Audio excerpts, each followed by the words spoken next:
Hey, Graham versus Bug, episode 1. Pew, pew, pew, bug attack, government secrets. Pew, pew, pew. We can only assume it was a CIA bug. By the way, my hair's wet because I just got out of the shower as you requested. Which I felt it was a weird thing for you to ask, but I did it anyway. I don't think it's weird to text a buddy and say, hey man, I like it when you're wet and we're going to go live. Listen, Lee, the show's been doing a lot better when you're kind of soggy. If you can just do that. Do you mind just getting a little hose down, just a quick spray hose down, sort of Planet of the Apes style, right before you get on camera? It really helps. It helps the numbers. I'm just doing it for an analytical thing. It's not. Don't make it weird. Yeah, it's no, it's not. Listen, just rub your nipples for the analytics. It's not for me. Just if you could just do it for the analytics. Do you mind just live streaming you putting baby oil on your chest just because it helps? I think it helps views. We all know I don't do that for less than a $10 super chat donation. You hear that, folks? We just got a new stimulus bill, so let's get Lee oiled up for $10. we just got our $600 checks. Let's get Lee lubed up. If that's not the smartest investment plan I've heard with that $600, I don't know what is, quite honestly. I mean, you really get double your money back in a way, in a sense. I think it really is a long-term investment strategy. If I were to give people advice, it would be $10 so Lee oils up. I mean, oily nipples they've long known to be a great place to put your money, put retirement money. It's better than gold. Yeah. I mean, to me, it's better than gold. Is oiled up nipples. A lot of people don't understand how the nipple chain works, and so they think it's not real and that it won't pay out. It's imaginary, they say. Oh, like my oiled nipples are any less or more imaginary than your dollar bills? Oiled up nipples will replace fiat currency. Mark my words. I am saying this at the beginning of 2021. By the end of 21, Bitcoin will be $1 million and oily nipples will be used instead of fiat currency. Yeah, it'll replace it, yeah. Oh, welcome to Government Secrets, episode 25. We should celebrate. Pew, pew, pew. Quarter of a century, government secrets. We're almost at a half year of episodes. That's phenomenal. You're right. Next week will be we started this in July, right? Yeah. But and really, I think a lot of things in this country have gotten a lot better since we started analyzing them and really laying it down for people, laying it down. It's great to see America just get better. Like it's always fixing itself. Nobody self-corrects like America. No. So self-correcting is not something America is known for. Really, if the American car, if it starts to veer, it just keeps spinning out that way. No one ever says, you know what? What about back this way? Oh, well, what they do, and then you're like, oh, shut up, pussy. And then they gun it. They got it harder off the ledge as the car veers off. It's just like, how can we make this crash happen even further? Only pussies don't like hitting lampposts at 95 miles an hour. Come on, suck it up, USA, US. See, I told you. What are you doing? We're a couple days away from the second insurrection. DC, where I live, is now some sort of war zone. Literally, they've blocked off the entire city. I'm 2 miles from the Capitol, and and I work 3 blocks from the White House. That's where the redacted studios are, and I haven't been down there since they started blocking things off, but everything is blocked. Like it takes people an hour to go 3 blocks around near the Capitol. So are you going to be able to get to work next week or? I think I could walk there. Oh, I think that's going to be the answer, but I know I wouldn't want to be driving a car. And you're just seeing what, like National Guard and cops everywhere and barricades and. Yeah, it's all National Guard from what I've from what I've seen, which is a shift, because when the pandemic started, for a while they had National Guard just standing at parks telling people don't hang out. Really? Yeah, there was like not a lot. You see like two guys with fucking automatic machine guns just standing there being like, "Hey, 6 feet, folks." Wow. Well, I heard a fan. I'm going to just read this because I I don't know how valid this is, but a fan sent this to me, and on Instagram. Whoops. And about a National Guard being. So, New Hampshire National Guard troops to assist with inaugural security. And he said, just been deployed to Arizona National Guard, and we're told friends of ours being deployed to D.C. with the National Guard unit. They're being told it's a live military exercise and that they will be using live ammunition. They're really scared. This is one dire situation. So that's to be clear that, and I don't know if there's more. Just one person that I don't know personally sent me that on Instagram. Well, it is no. Clearly, they're taking it serious. It is 20,000 troops apparently in the city, which is more apparently than are in Iraq and Afghanistan combined. So officially, right now, DC is the #1 American war zone if you're going by number of troops. I mean, that's like, and the fact that to clarify some stuff here, like they're being told to carry live ammunition. Usually the National Guard, when they're deployed somewhere, they might have a clip on them with live ammo, but they're not like locked and loaded, where it sounds like now they're like lock and load, like they're going into a combat situation. Normally it is those massive black like machine guns across their chest, but they just fire silly string. And so this is a shift where they're yeah. Because I got nailed by that in one of the airports, and yeah, it's just like a bang flag comes out. Yeah. But if they hit you in the eyes with the silly string, it burns. Okay, it burns, fellas. So it's not fun. This is military grade silly string. It is. But yeah, man, this is. But so I thought we could start off with some updates on the insurrection. I know we covered it last week, but I think what I've been reading more about it, and it seems like a lot of pieces are starting to fall into place to show that there was far more coordination than most people have been talking about. And I know that this isn't completely blacked out by the mainstream media. I know they've been raising some of these questions. So this is one of the few stories that we cover that is not blacked out by the mainstream media, but maybe the depth to which it seems there was coordination might be not talked about much on your mainstream media.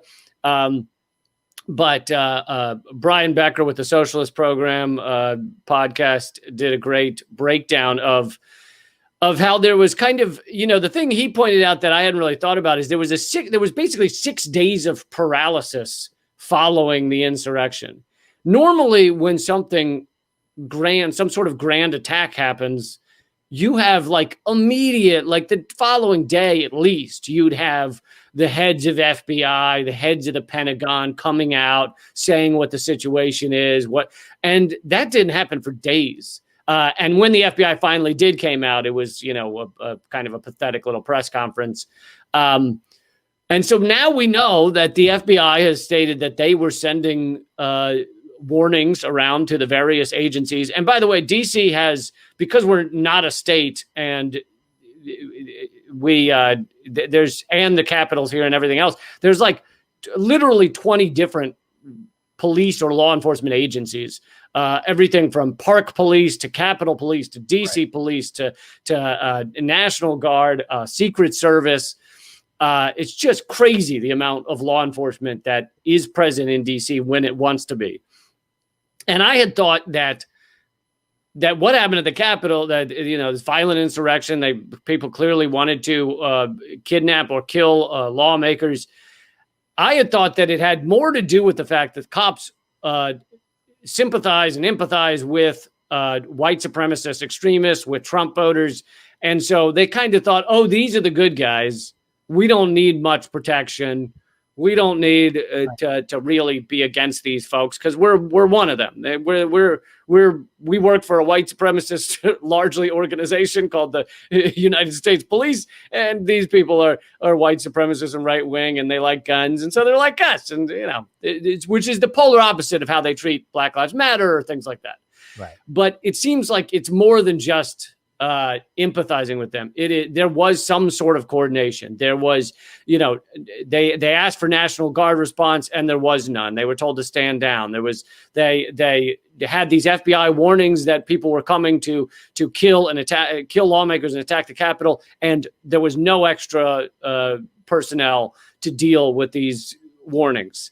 And they're claiming like, oh, we didn't see them. Well, who was responsible for making sure that these agencies didn't see them? Then you have video of people getting into the Capitol and clearly knowing where they're going, what they're doing. There's one video of a woman trying to explain to the people that are breaking windows and stuff. She's like, yeah, she goes for ease of access in and out, we need you to break 2 more windows. They're 1 floor down. Like, they know the blueprint of the building, where they need to go, what they need to do. On a far larger degree than I think a lot of people have been talking about. And so, that Trump put his stooge in at the head of the Pentagon, Chris Miller. And I don't know what he has power over, whether he can tell the National Guard that they can't be there or whatever. But and then you have the coordination, obviously, of the protest, the speeches themselves, Trump announcing, I'm going to march with you up to the Capitol right now. He didn't do it, but he said he was going to. And so it's just, there's a lot of coordination that went on in this. Oh, and I think he's the sergeant of arms or something with the Capitol Police who resigned. Reporters went to go talk to him. He has ironically had an apartment in the Watergate Hotel, and they went to talk to him and he was gone, and his neighbors said he's moved. So this guy knew immediately that he was connected to insurrection and that he needed to, when it failed, he needed to get the fuck out of town. Anyway, there's a lot of coordination that went on into this thing. Well, that's like, because I find it really hard to believe that it was all just like bungled. Whoops. Like, it seemed way too deliberate, like deliberately not enough cops and people there to protect, like deliberately just putting just letting the Capitol Police deal with it and just having some little barricades like you'd have at a state fair. It's really, yeah. I find it hard to believe also too that the DC police just like, well, I don't know. We don't know what's going on. Like, I really, and the moment, even if they had just failed to prepare, like, right. let's give them benefit of the doubt and say that happened. The moment they overtook the cops at the front gates and started breaking windows, you would have had, if any other protest, I've been at so many protests down there, like, the moment shit gets real, let's say, a car, like a J20, a car gets set on fire, a window gets broken, there is just within minutes, there is a massive rush of all kinds of law enforcement.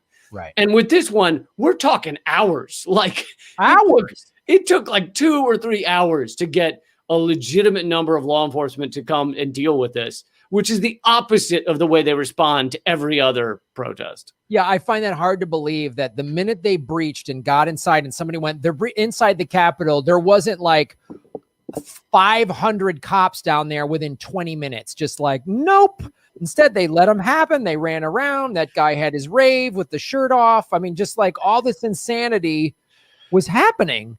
And, they just kind of let it they almost like wanted it to happen. It feels very sort of, I don't know if it's deep statey. I had Whitney Webb on my show, Political Vigilante, and she's like, she was on my show over the summer and said that they're planning some type of event to keep everybody fighting with each other.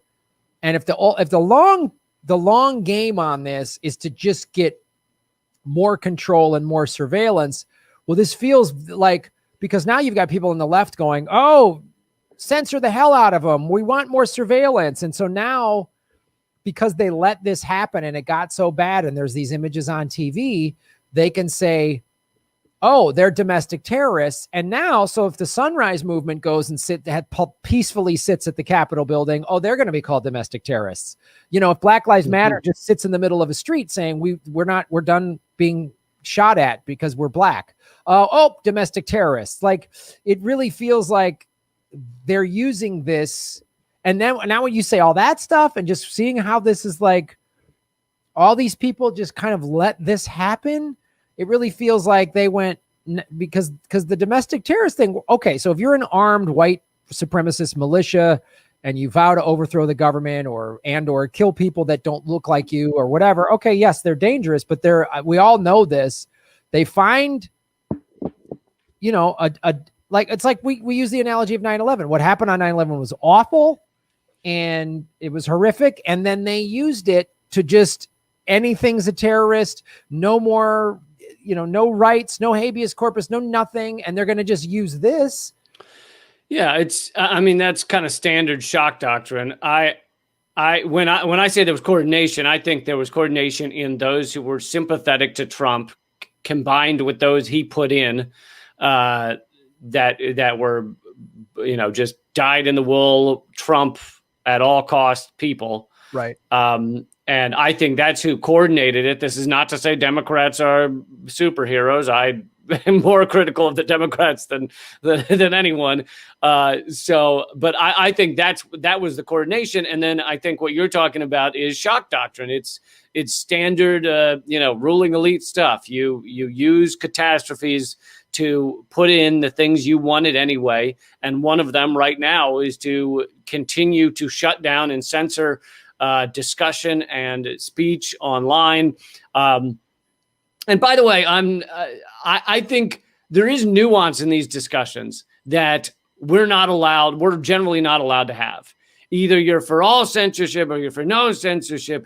I maybe am one of the few who so they said they purged 70,000 QAnon followers from Twitter. I don't think that, I think that's horrible. I don't think that if these are just people who are dumb enough to follow idiocy, then that's their right. I don't think that's okay. However, Trump has, and I think I said this on last week's show, Trump has, killed thousands of people with his bombs, assassinated generals. I think that murderers can be purged from social media. I know that's quite an edgy thing to say, and it puts me on the other side of things from some people. But I don't think that Donald Trump needs to be allowed to continue, his fascist rise and putting people in cages and blowing people up, as the Democrats also did. I don't deny that, but I think you kill enough people, I think you'd be purged from social media. However, they are purging plenty of people who haven't killed anyone, haven't threatened to kill anyone. They just believe something that's outside of the acceptable corporate talking points, like you and I do, and right. That gets them purged, which I think is completely wrong. And that's why we need new social media platforms. Yeah, we do need new social media platforms and ones that are like run correctly, that are blockchain, that have people in them designing and all that stuff. Like one that's like lefty, a real true lefty progressive indie media one. And who knows, there might be one coming. So there could be. We don't know. But yeah, because it's like, if you're just like, and also, if you don't like what QAnon is doing, and there's reasons to not, go a little deeper. They're a goddamn psyop by the intelligence community. So rather than block them on Twitter, why don't we just defund the fucking intelligence community that has a blank check? Right. And you really want to stop this? Let's do that. Let's cut their funding right now and have a peaceful protest in Langley, Virginia. And let's do that. So that's the kind of thing. Like, blocking QAnon people on Twitter is just so reactive and doesn't get the problem done. It's like some Democratic congressman was like, we're going to pass a bill that nothing can be named after President Trump. I mean, okay, boy, that'll solve it. that'll solve it. Way to go. That is just so dumb, just reactionary identity politic nonsense. And it's like you're not getting at it. I mean, if we really want to look at the intelligence community, they're the permanent state. I mean, they're not even elected in or out. They're not even, most of their funding isn't even on a budget. They just get special funding that nobody even has to look at. There's no transparency in what they're doing. They're not held accountable for anything. I mean, we already know this from like Edward Snowden and people like that. So it's more nonsense. It's more just theatrical band-aids on, gunshot wounds saying, yay, we fixed it. It's not getting at the root of anything, because like you say, it's very much like ruling elites shock doctrine tactics. Yeah. Which they probably were, they moved their hand like, oh yeah, let's get these pro-Trump people in these positions so that they'll allow this crazy shit to happen. Because now it's like all the left and a lot of people on the so-called left are just totally fine with censorship and totally fine with all this stuff. And they're going to gladly give their rights away to stop this again. So I don't know. Yeah. But, I trust our democracy will have a full open investigation and people will be held accountable.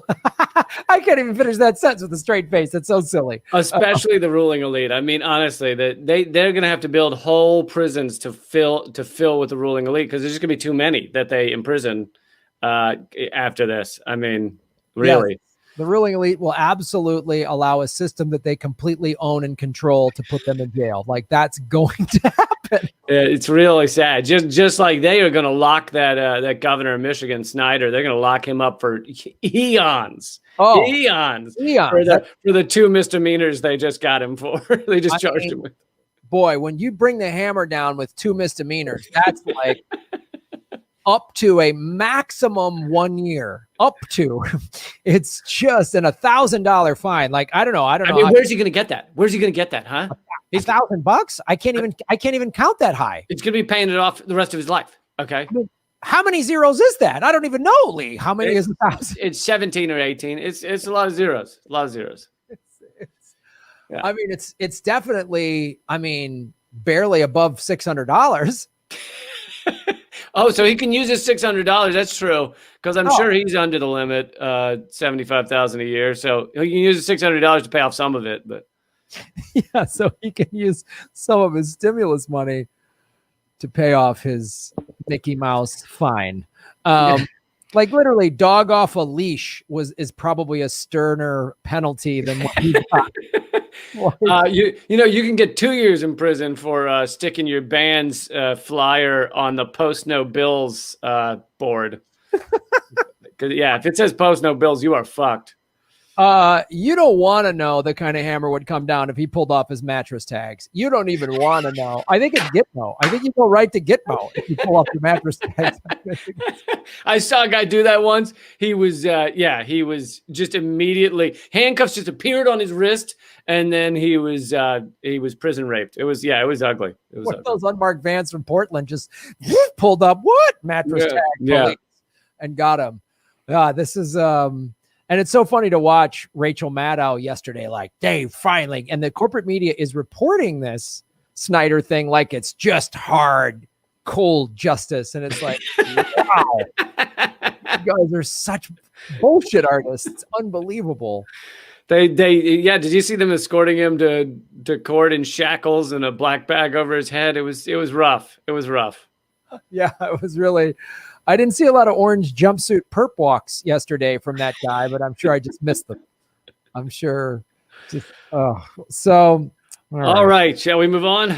Let's move on to our next segment on Government Secret Episode 25. We win. I feel like it needs a we win. We win. When in doubt, #we win. Absolutely. All right, should we do mine? Yeah. So, Lee Camp, we have discussed last week that, it was the Capitol siege was insane, and there was people with Nazi paraphernalia there and weapons, and that was pretty scary. And Trump, gets a lot of support from neo-Nazi groups. The KKK endorsed him. But let's talk about some other politicians that have done some work with Nazis and other done some, dabbling with Nazis, done some Nazi work. By the way, we have for those who are looking for another episode to go listen to after this, we have covered the program where the U.S. brought Nazi scientists to the United States after World War II, and yeah, because we love the good work of Nazis. America doesn't want, they're dedicated, hardworking guys. They got some crazy ideas, but we've actually done 2 episodes. We've talked about Operation Paperclip, which is the Nazis that we brought over here and worked in the State Department. We've also talked about Operation Bloodstone, where we use Nazis to infiltrate communist countries to work as spies and infiltrate and get information. So we've used Nazis at home and abroad since World War II. Right. Well, you should view Nazis like, say, a paperclip. You just keep it on the desk. You use it when you need it. That's what they are. That's why they're there. Not flashy, but functional. Yeah, functional. When you don't want to commit to a staple, you got a paperclip, right? Yeah. When you have commitment issues, you just use a Nazi. We don't want to commit to full-fledged democracy that we claim to fight for against the Nazis in World War II. We don't want to commit to full representative democracy like the forefathers drew up, nor do we want to commit to actually having the Soviet Union be our allies after World War II, because they were during our. So we gotta have a 1 foot in, 1 foot out. Right. So this, we mentioned it briefly last episode, but I wanted to go a little deeper with an article in The Gray Zone.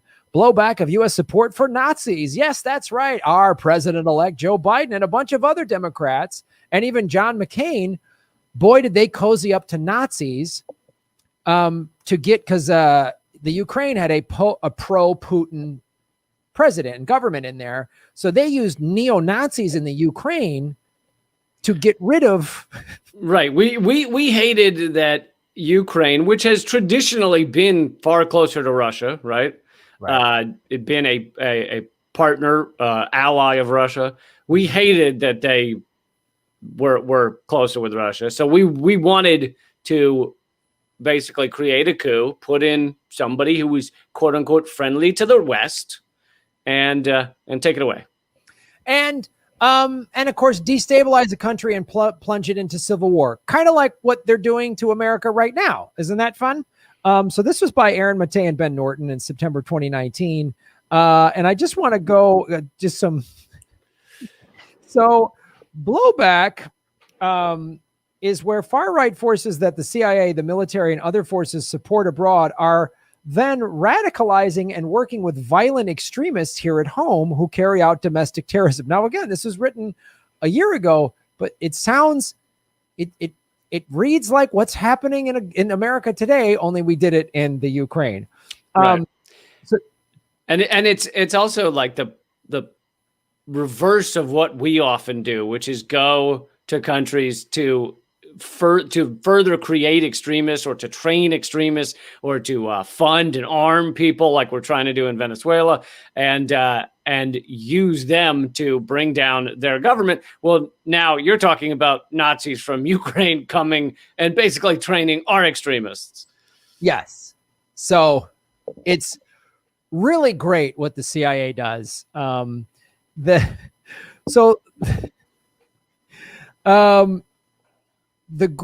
reason we don't hear about this, and this should be major blow, and they talk about this in the article, but you and I both talked about this independently on our programs about how we've backed ISIS and Al Qaeda in the Syrian civil war. See, same playbook, right? Because again, there is a leader who's not playing ball with America, doesn't want to, use the petrodollar, doesn't want to let us build a pipeline in Syria. So then we back ISIS and Al Qaeda, people that we have said are our sworn enemies, and we back them in Syria. So then we do similar stuff in the Ukraine.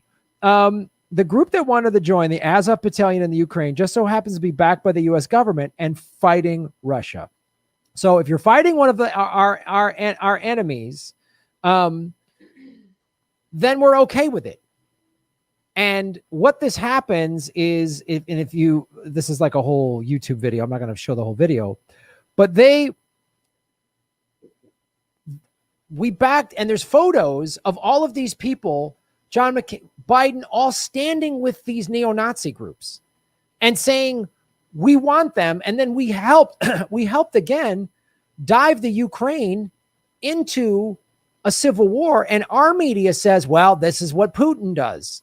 Like, we again tried to blame this on Putin, which is like so insane to me that we keep blaming.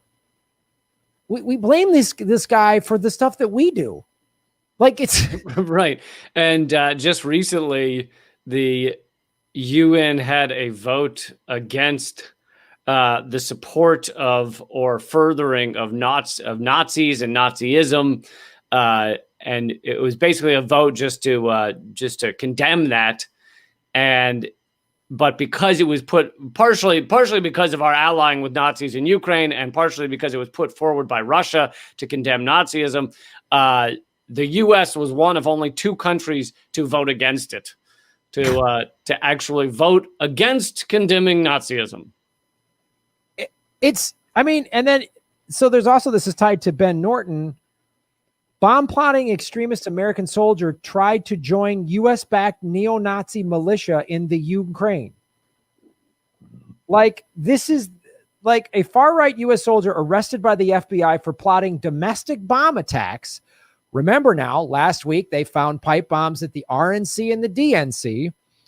Sought to join Ukraine's neo-Nazi Azov battalion, which was directly armed and advised by the American government. So not only when we back them, we're giving neo-Nazis weapons and money and training, and then our soldiers, and we, of course, if we find some Nazis in our midst, some neo-Nazis in the U.S. military, do we kick them out? No. You get to go to the Ukraine and help advise these Nazis.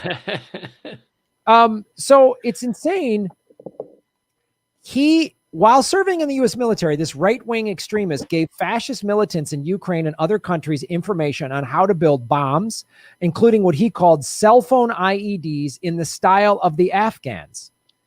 So, and I want to say too, this playbook that we're reading right now about the Ukraine kind of parallels what you were talking about at the top of this episode, saying not only did it seem like cops were sort of in on letting this Capitol insurrection happen, that they sort of helped plan it. Like, they deliberately let this happen. And again, they knew there'd be far-right neo-Nazis there. And I'm not saying all Trump supporters are neo-Nazis, but they knew there would be those would be there.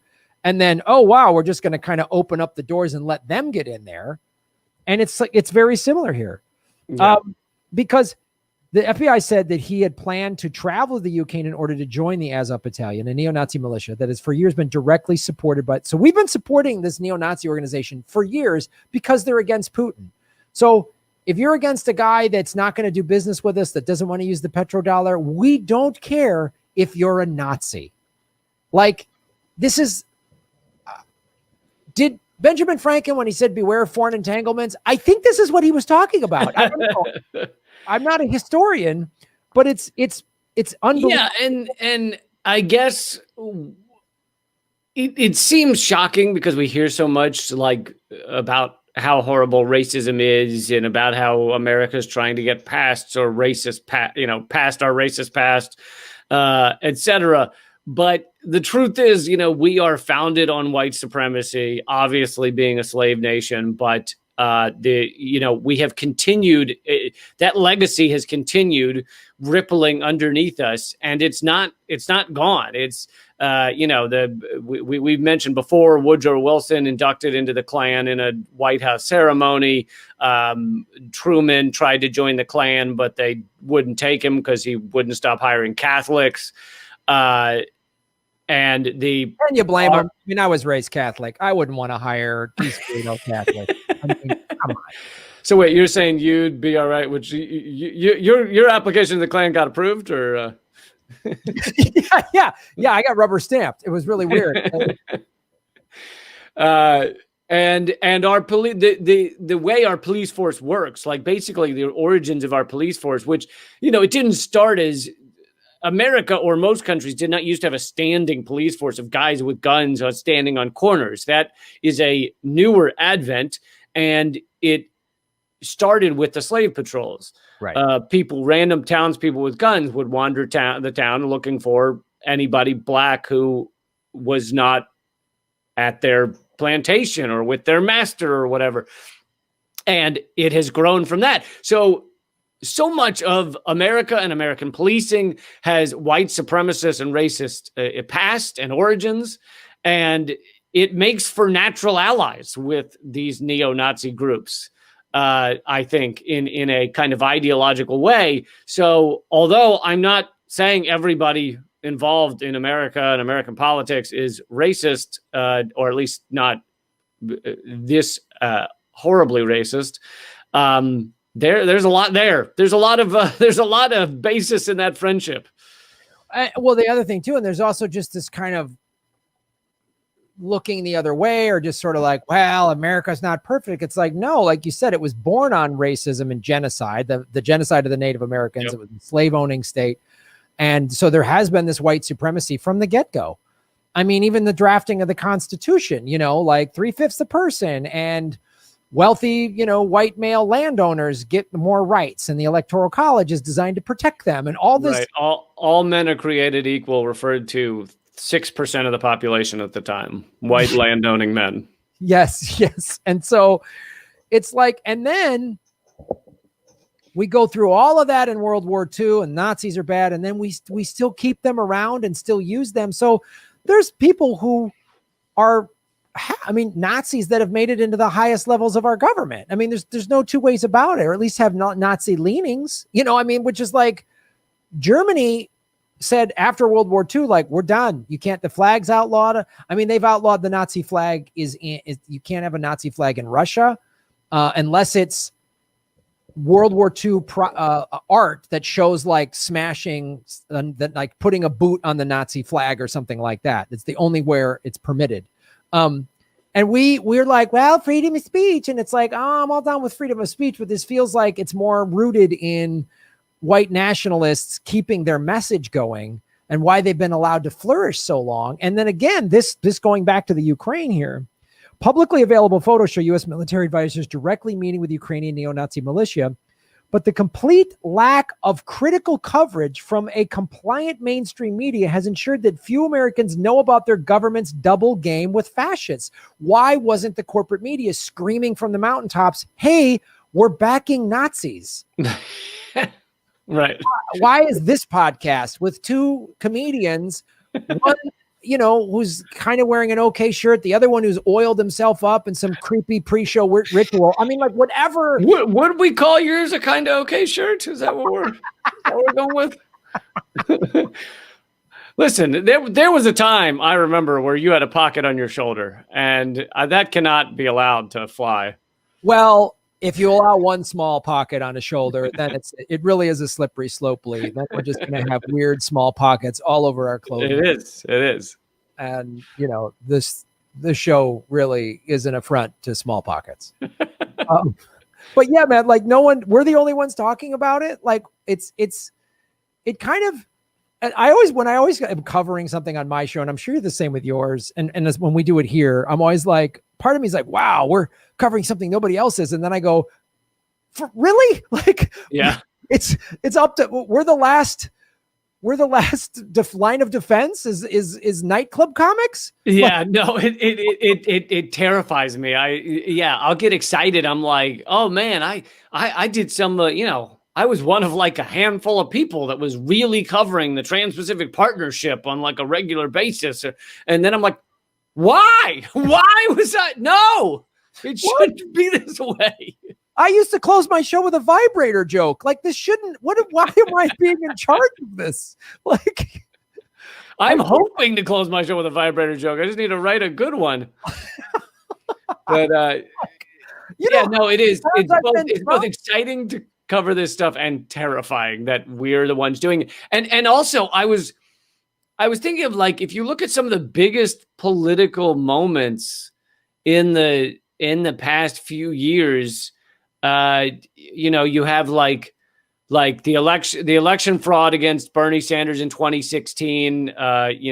Some of us, me and Jimmy and some others were some of the only ones talking about it.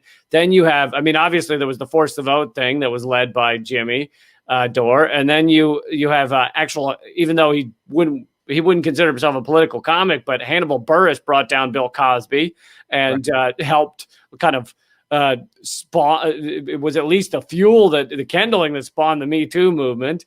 And then Katie Halper interviewed Tara Reid and got that ball rolling. Right. So it's like all these comedians that I'm like friends with. It's like, why are we the ones doing this? I'm just happy when the club gives you a free dinner at the gig. I got to do this. A couple of times they had fried cheese curds, and I was like, this is what life's about. This is all that matters.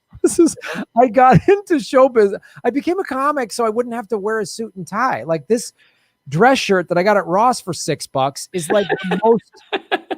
Bought it yesterday on sale at Ross is the greatest find you can ever get.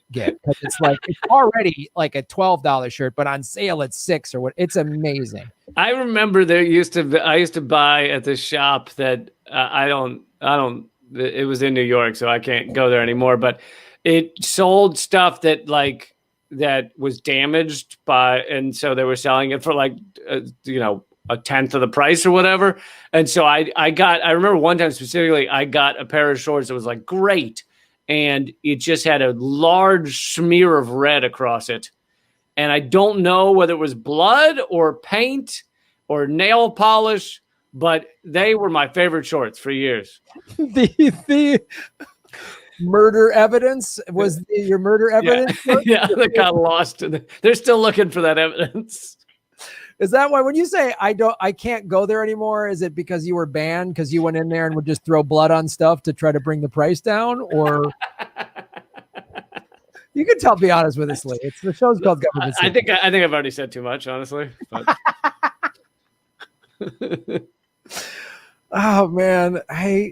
This is, and the other thing too in this article, this soldier was charged by the FBI. Why wasn't that? And he had been, there's evidence of him working with far right groups in the States and in the Ukraine, in the military. Well, there's been some slight articles, but there's two types of the mainstream media not covering something. There's the type of stuff where they're not going to touch with a 10-foot pole, and then there's the type of stuff where they put a little article in the back and they say they covered it. Yeah. In that second category is little article in the back. They talk about like Nazis in the U.S. military. And it does get a tiny bit of coverage. You probably find a New York Times article about it, but it's not much.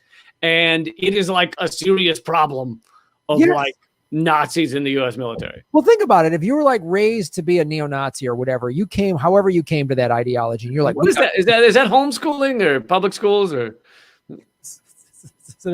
Is it an online class? I mean, how does that happen? I think DeVry has that done, don't they? University of Phoenix maybe might have one too. DeVry. It's one of those career colleges. Dental assistant, neo-Nazi, cars, computer technology. You could have a dual major of dental assistant and neo-Nazism. You won't get to kill the Jews, but you'll get to give them a fair amount of pain while they're having the procedures done. Want to only clean the teeth of proud white Christians? Like that's their thing. Yeah, it's like you're right. That's so how the corporate media they'll just, again, like we just talked about with former governor of Michigan Snyder, who I had Jordan Cherrett on the show yesterday, and he broke this whole article through The Intercept where basically there was an initial investigation that they were going to charge him with manslaughter, and rightfully so. And then the Democratic governor gets sworn in. She gets rid of all the attorney general and all, and the new one comes in, doesn't use the investigation, the initial investigative. Well, there was a moment, when was it, a year ago or something, where they dropped all the charges, and everyone was like, what the fuck? That's, I think, when the new AG got brought in, and then that's again, the media like literally says, and they do the thing you're talking about. that second version of they just cover it just enough and they just go up, they charge Governor Snyder in Flint. So everybody just scrolling through the news or just flipping through the channels goes, well, finally they got the Flint thing figured out. They're going to arrest somebody. Great. And they don't go into the detail of like, they could have charged him with manslaughter, but just abandon all this hard investigative evidence by investigators, not journalists. I mean, it's like they won't ever cover that, or they'll do the other thing that I know you've seen of like the headline on the online ad says some real slanted, smeared thing. And then deep in the article, they give the other side of it that they know most people aren't going to scroll down and read. Right. Yeah. You know, just or the retraction. Oh my God. I shouldn't reveal this because I'm going to use it on Redacted tonight, but this has to be one of the best, most beautiful retractions ever. CNN correction. An article yesterday talked about the insurrection, a CNN article, and it's like a 5-page article. And you get all the way to the end. It's one of the longer articles. You get all the way to the end, all these details of what the lawmakers were going through, getting moved to the bunker and everything. And then at the bottom in italics, it says, correction. A previous version of this article said Representative Ted Lieu grabbed a crowbar and left his office. He actually grabbed a power energy bar. crowbar, energy bar. Fix it one. That is one of the best corrections ever. Like, wow, CNN, you're still knocking it out of the park with your journalistic integrity. Good on you for correcting that from a fucking crowbar to an energy bar, to some grains and muesli bar that Ted Lieu had that he was defending fellow lawmakers with. He was beating rioters with a muesli bar. Well, wait a minute now. There's a lot of protein in muesli, Lee. That's not, and I love too. Ted Lieu is my congressman. I live in his district, the 33rd district in Santa Monica and Culver City and everything. It's good to know that deep down, he's just pretty much a candy ass. He just grabbed his power bar like, I don't want my blood sugar to drop, and ran away rather than go, hey, I'm going to knock these people out. If I was in Congress and people were trying to knock it down, I'd be like, I'm taking these clowns out. Let's go. I would have liked to knock a couple of them out on the floor of the Congress, not run out because, oh no, my power bar is melting or whatever he's doing. Someone told, I don't remember his name, but there's a Democrat in Texas who's a representative, who's a former Tennessee Titan defensive end or something. Right. And he apparently was rolling up his sleeves, getting ready for some serious fucking fighting. And unfortunately, he didn't get to knock anyone out. But it would have been fun to watch man with bison horn helmet go up against him. Just get knocked out, just like, we're here for free. Oh wow, just sprayed out, just boom, just like dropping guys on the staircase. That would have been awesome. I would have loved to have done that. Just front kick one of those guys right in the midsection, just and they just buckle over and just go, who wants some? Like I would, they fold. Like one of those zombie movies where it's one guy versus 700, but the one guy is still able to defeat them. So you just see rivers of guys just going down, falling. Yeah, just like a martial art movie. That's what I would be like. All right, I'm going to live this martial art movie. I'm going to live the movie The Raid, which is basically one of my favorite. This guy just goes floor to floor and just whoops everyone's ass. Oh God, it came out of Indonesia. It's a fantastic movie. That's how I would have been if I was in Congress. I'd be like, oh, it's game on. Like, I don't have to hold back. I can say I was defending myself. Let's do this. It'd be so rad. I'd just be like taping phone books to my forearms, like, it would be awesome. And that would be my reelection poster. Just me like, bring it. I want to see you in a t-shirt that just says, looking to say I was defending myself. Bring it.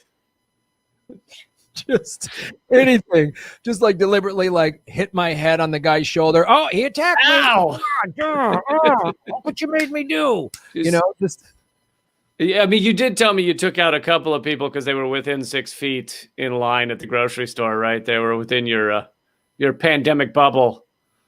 So you had to just one quick shot to the windpipe. Yep. Just boom. Sorry. You got close. COVID to kill. self-defense.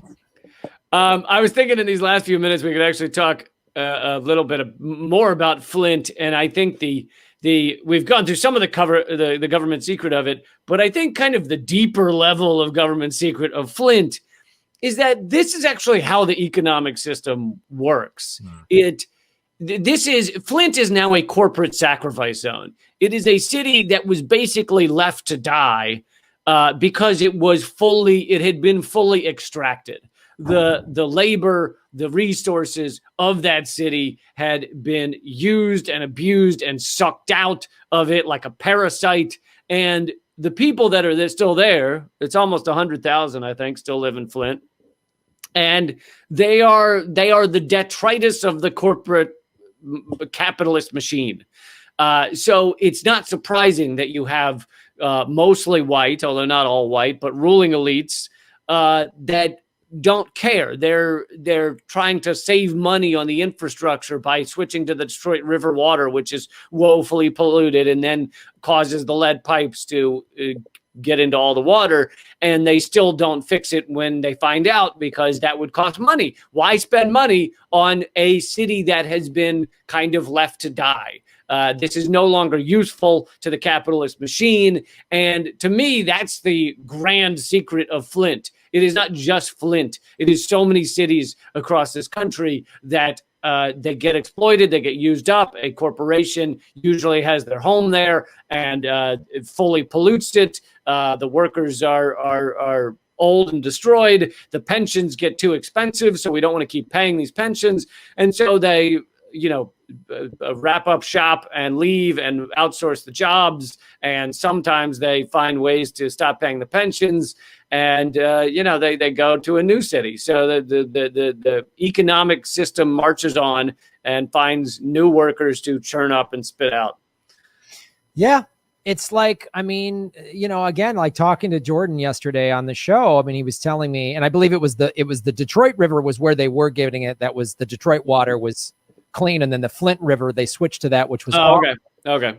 And then he even brought in, to your point, Jordan brought up the fact that there's even more to the story of this was about a pipeline thing. So when they switched to the Flint River and it was all awful and the Legionnaire's disease started and people were getting contaminated, there was an offer. The Detroit was like, well, you can switch back to us and it'll even be less money. But they were like, no. And this is part of Snyder's cover up. Was no, I'm doing business with this company's building. We want to build pipelines because it's also part of fracking. And so we're going to get our water through this pipeline and a fracking company. Like, it's just disgusting. Like, it's just all money.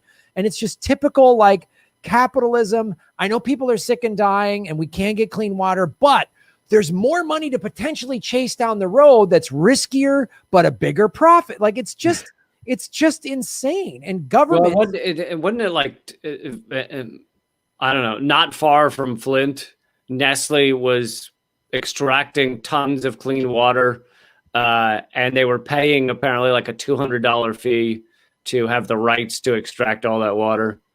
That could very well be. He didn't bring that up yesterday, and I'm not as well. Well, it's not technically part of the Flint story because it was outside of Flint, but it wasn't far away. And I don't know if he brought up the fact that the lawmakers were receiving truckloads of bottled water even before they had to the State House, even before they had admitted that people shouldn't be drinking the water. So they knew, and they're getting bottled water while they know people are drinking this stuff. Oh yeah. And there was all these emails that he uncovered in his Intercept article that Snyder was massive emails going back and forth, knew this was happening, and then said, no, everything's fine for months. It's just it is just Flint is, and the other thing too, showing how awful the media coverage has been. Rachel Maddow showed up once and then covered it and then left. It's still going on. Is that this is also happening in thousands of other cities in America. Flint isn't just the only city with contaminated water. It is happening in all over the place. West Virginia with all the coal mines. It's all over the place. And there isn't this mass. Again, the corporate media might talk about it, but probably not. We heard in the presidential debates, we can't ban fracking because it'll lose jobs. Fracking contaminates water. I mean, it causes earthquakes. I mean, there's been explosions in Colorado and Oklahoma. What? But hey, it brings a profit, so who cares? Like, Yep. It's insane. Causes gonorrhea. I think we talked about that on a previous show. Does it really? Yeah, because when fracking opens up in a town, you end up with these man camps that show up in the city to do all the work. And it goes from there. So they've done actual scientific modeling and found that basically if your city becomes a big fracking hub, fracking causes gonorrhea. Oh man, there's so much. But my favorite though was it in Pennsylvania, the city in Pennsylvania where the fracking well blew up, killed a guy or two, and then Chevron sent certificates to people's homes saying they get a free pizza. It's incredible. Everybody should look up that story. It was a few years ago. Chevron literally sent people posted the photo of the like coupon they got. And basically, it's like, sorry, we blew up some of your people. Here's a pizza.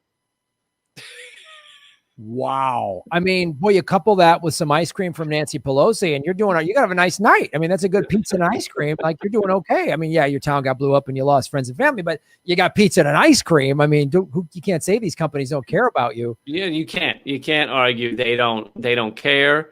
And they're looking out for your best interest, as long as your best interest is a pizza. And again, we talked about this, man. Like, why isn't there,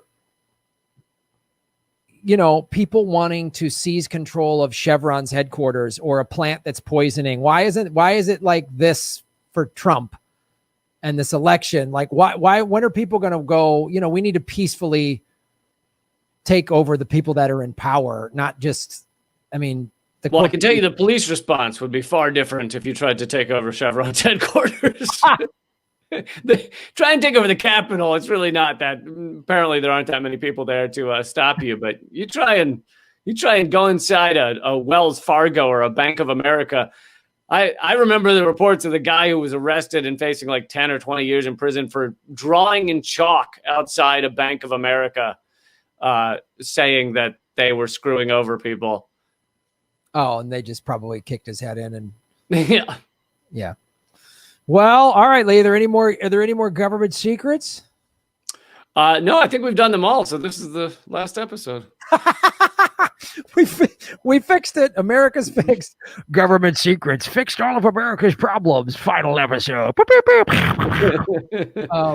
I think we'll have a few more for next week. I'm going to save a few. I'm going to save a couple. All right. So I guess segment wise, this episode's good, but we'll do more episodes for sure. This is not our final episode. And that was the plan from the beginning, 25 and out. And we're never going to do this again. No, we'll keep doing this because I think if Lee and I each live to be 1,000, we might cover all of the government secrets of the country. But yeah, that's our show. And folks, hit the like button, subscribe if you're to either of our YouTube channels. If you're a fan of one of us but aren't that familiar with the other guy, do that.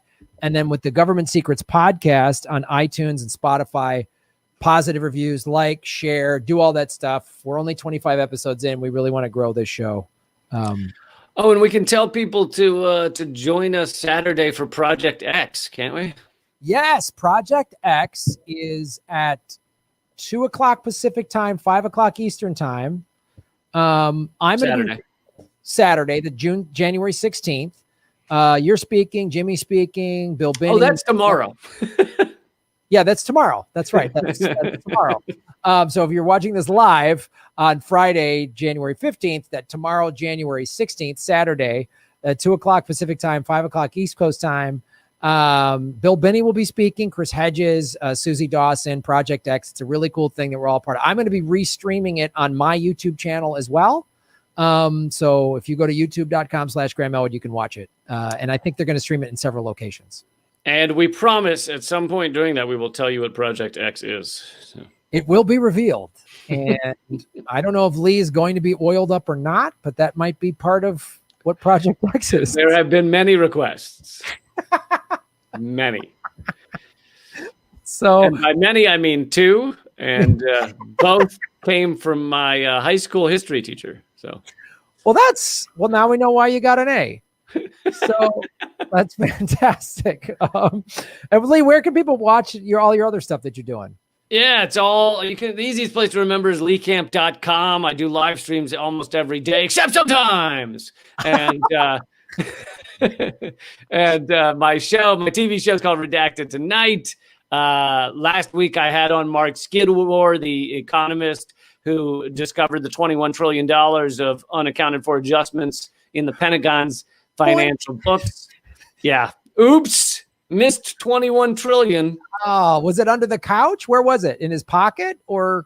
yeah. It was under where you leave your keys under the plant. They had left $21 trillion. So. Oh shit. That happened to me all the time. I left like $1 trillion there the other day. Yeah.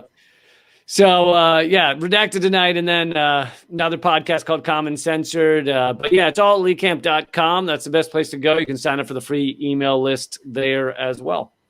Yeah, and you can go to grahamelwood.com. I have a new newsletter I'm doing, so sign up for the newsletter. It'll be like a monthly, maybe once or twice a month newsletter. And then my show, Political Vigilante, which is on YouTube, and Rockfin. If you go to rockfin.com, you can get Lee stuff, my stuff, Jimmy Dore, a bunch of other people, Whitney Webb, Ron Placone, they're all there on the Rockfin. So check that out. And of course, like, share, and subscribe with Gov't Secrets. End of episode 25. We win. We win. All right. Thanks, man. All right, buddy. We'll see you tomorrow. Later.